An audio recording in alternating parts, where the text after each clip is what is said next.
Ito ang pinakamainit na chika.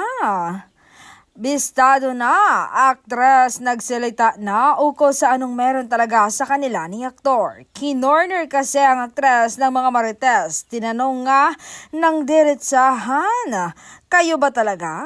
Mahal ka ba talaga niya? Okay, eto. People will love you according to your pakinabang. Yung care nila nakabase sa kung anong makukuha nila sa'yo. Mabilis silang maglambing kapag may kailangan. Mabilis din mawala pag wala na. Not everyone around you is real, some are just convenient. Learn to see who stays when you have nothing to offer. Value the ones who choose you, not your benefits.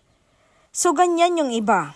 But si Donnie, iba. Tinatrato talaga niya ako ng tama. At isa pa, alam ko naman ang worth ko. Dahil kung alam kong sasaktan niya lang ako at hindi itatrato ng tama, bye agad yan sa akin.